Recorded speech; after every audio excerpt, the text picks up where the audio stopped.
everybody. Today I'm here with a review on the brand new Marvel Legends Walmart exclusive, but not really, Marvel Legends Deluxe Ulik figure from the Thor comics. Now this is my first time getting this figure. I did not get the SDCC box set, I believe in 2017, but I absolutely love this figure. I haven't been able to put it down for a while just because it's basically just a big, bulky, it's on the Rhino mode, so you could basically say it's Rhino, which I love that figure. So obviously that means I love this figure, and I don't know a lot about the character, but, you know, I can appreciate a great action figure based off its looks, not even just, you know, its history, and that certainly is apparent with this figure because I don't know a lot about it, like I said, but oh boy, does that not matter to me because I love this figure. But without further ado, let's get into the Marvel Legends Ulik review. So before we get into the Ulik, I of course want to go over the packaging. Now this is the, I believe, newer packaging they kind of introduced. I think it was the first time with the, might have been the Red Hulk, but it's not been around for that long. It's made for these bigger, bulkier, you know, Build-A-Figure type hulking figures. So we've got like a Compound Hulk in this box. We got Toxin in this box. So you kind of get my point, but I don't get why I'm talking so much about the box. But you can see the hammer on the top. Now, it's not in the Love and Thunder kind of cracked hammer design. It's just normal. His bio reads, Ulik, the strongest and fiercest of all trolls. Ulik, the Troll King, is strong and stubborn as the Stone of Asgard. Now, that is an interesting bio. Here you can see the price. So, I paid around $45, $46 because I have an extra 5% off on top of that discount.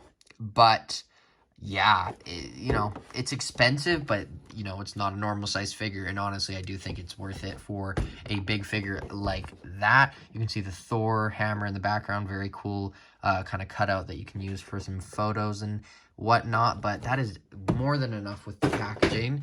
Let's go to the figure. Now, before we get into the figure, I keep saying before, but I want to go over his accessories. So he is included with an extra head sculpt. Now, these are both different from the ones that were included in the SDCC one. That one had longer hair, but I obviously don't have them here to compare. He also comes with a set of fists with these kind of silver knuckles attached to them, which is very, very cool, very interesting. Definitely like those.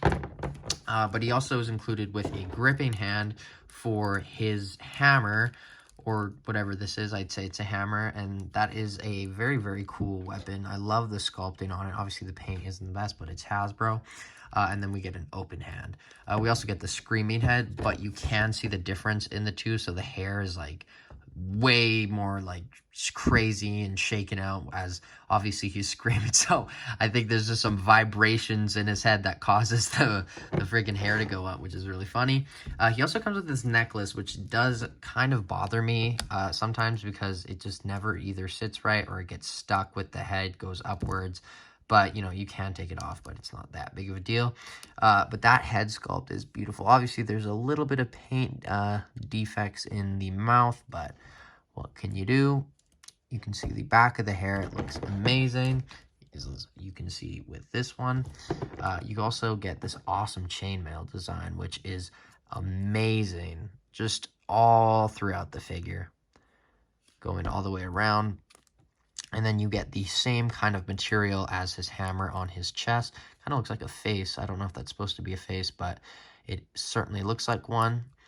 He has just these kind of normal, weird looking, I don't know, swim trunks.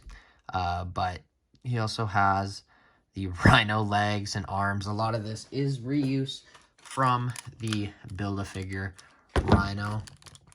You guys are jealous right now of me having this, but a few months from now you won't be because the retro one will be readily available. But yeah, God, I love this figure so much. You can see what they kind of reused and what they didn't. They didn't reuse the feet, obviously, but you can see those feet are very interesting looking with the two toes, two toenails. But yeah. You can see he has these kind of silver balls going out around him. But I don't really think there's a lot more to talk about with the Ulik, so let's get on to his articulation. Articulation on this Ulik is good.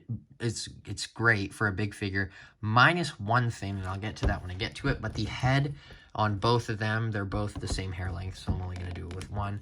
Goes up that much. It can go down that far.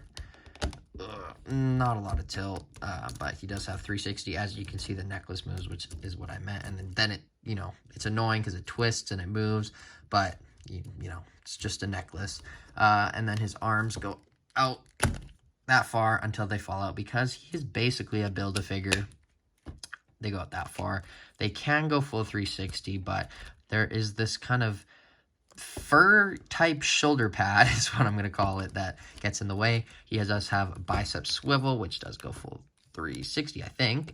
And then single jointed elbows, which go in a little less than 90.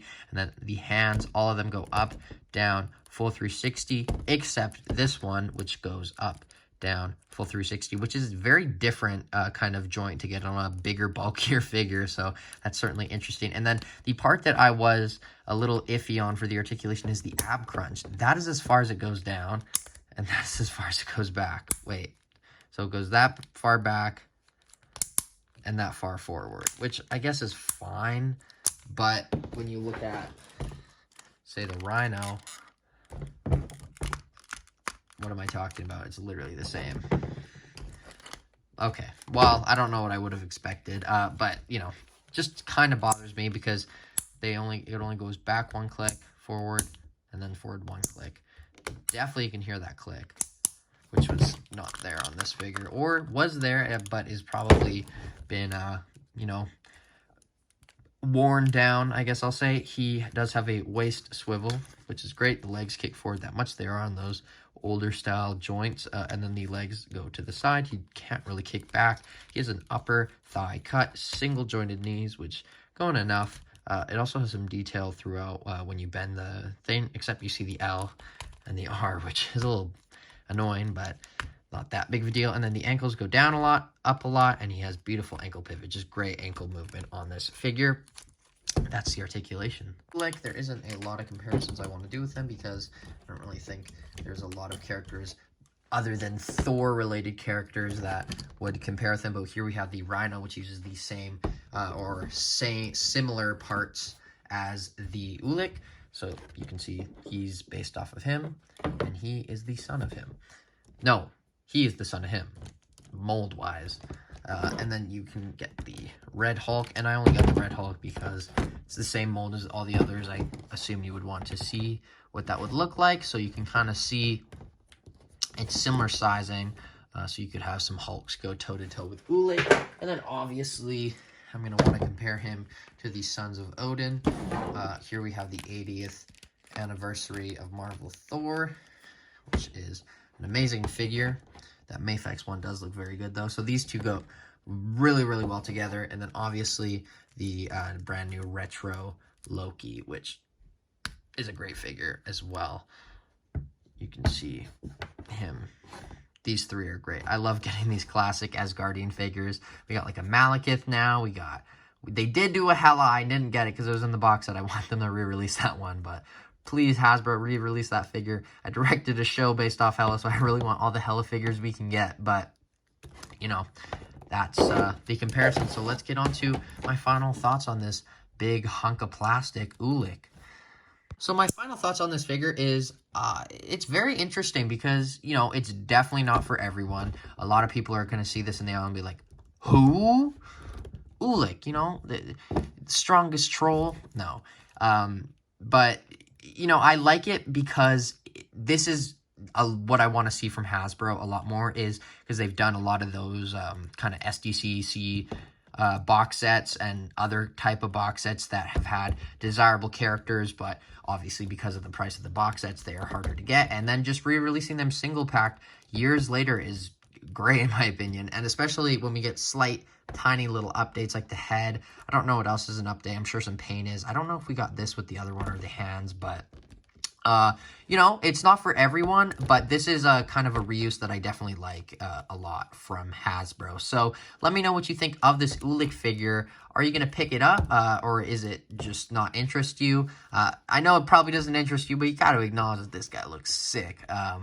Anyway, that is all I really have to say about the Ulik. I'm going to give him overall as a figure, I'm going to give him an 8.5 out of 10. I don't really have any problems with him, but I don't have any, you know, things that are just like, wow, this is amazing, getting thrown my direction. But other than that, yeah, I have been Jagger Collector, and I will see you in my next video, which I'm going to say is the 20 years Iron Man, but you know me, I tend to lie about what video's next. So I'll see you in my next video, whatever it will be. Bye now.